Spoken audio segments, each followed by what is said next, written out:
Fani Willis acknowledged having a personal relationship with the top prosecutor in former President Trump's Georgia criminal case. But Willis says that there's no reason for her to step aside. Almost a month after one of Trump's co-defendants first accused Willis and Special Prosecutor Nathan Wade of having romantic ties, the duo for the first time are confirming that their relationship has extended beyond friendship. But Willis says the calls from Trump and some of his co-defendants for her disqualification are baseless, offering a vigorous defense of her hiring of Wade and insisting that there is no conflict of interest. Wade also admitted the relationship in court filings, but said that he and Willis were only friends when the district attorney first hired Wade in 2021. Wade then began criminally investigating the former president over his efforts to cling to power after losing re-election. It ultimately culminated in a sprawling racketeering indictment against Trump and his allies last summer. In a 176-page response to the recent demands, Willis's office said the demands for her disqualification rely on, quote, supposition and innuendo, also writing that it is distasteful that such allegations require a response. Trump and his allies have latched on to the revelation of the relationship, with the former president again calling the case discredited after Willis's response, portraying her as using the case for financial gain. But Willis and Wade rebutted those accusations in the office's response, arguing that there is no legal basis for them to stop their prosecution. The duo is also pushing back after bank records surfaced appearing to show Wade purchasing plane tickets for Willis and him to go on vacations together to places like California and Florida. Willis and Wade said that they split their travel costs roughly evenly and have no shared finances. The judge has scheduled a February 15th hearing to weigh the disqualification demand. But Willis says that no hearing is necessary, urging the judge to go ahead and rule that she can stay on the case without hearing any further arguments.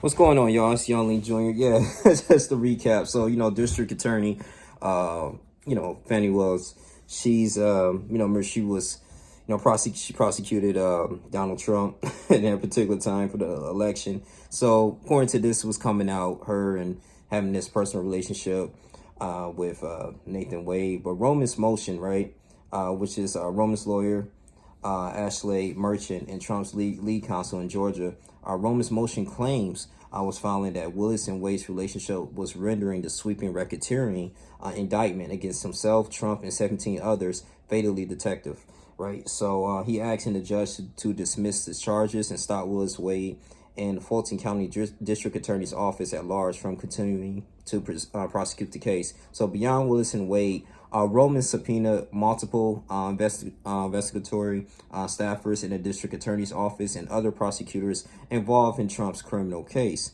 Wade's divorce lawyer was also sent a subpoena, and Roman is additionally seeking personal and business bank records for both Wade and his law practice. Trump and a handful of other defendants joined the motion to boot Willis, while also drawing attention to other aspects of Willis' conduct they say is disqualifying.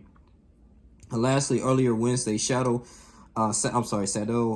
reiterated that the district attorney's office should step aside. So slinging out the comments Willis made during a church service, speech, and Martin Luther King Jr., implying race played a part in the criticism she and Wade face as evidence of the prosecutorial misconduct.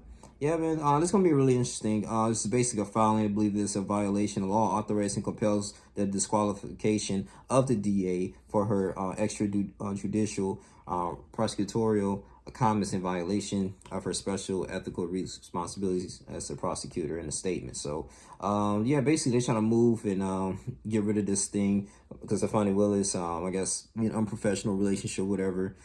But, I don't know. We're going to see how this goes, man, because I remember that mug shot, and she was not playing, getting on Donald Trump, though. But I don't know. What you guys think? You think this might hold weight or anything, man? Because in this election, too, I mean, he's still running. I think he won a state. I forgot the state he won, though, but he's kind of ahead right now in the polls. I'm looking like, even though he was kind of impeached, but he's still finding ways to win and maybe still running up for the election for the Republican Party. And then you have like Vivian Ramaswamy is endorsed him. Tim Scott was endorsing him as well. So trying to be that VP. So I don't know, man. This is gonna be interesting here. But I know this kind of hold weights here because he's trying to eliminate this case here and just drop those charges. Due to Fani Willis and trying to get up any type of dirt that he can. So the clean slide his name, but. I don't know, man. It's probably a violation of the 14th Amendment. Who knows? But that's all we have to say. You guys continue to like, comment, subscribe, share this video. Just thought that was an interesting case here. But y'all tell me if you think it's going to hold weight, or it's just like, hey, it is what it is. They can brush this away and continue to move forward. You know, despite the, you know, the relationships or allegations that's going on between her and Wade. So I love you guys, man. I'm out. Like, comment, subscribe, share the video. Deuces.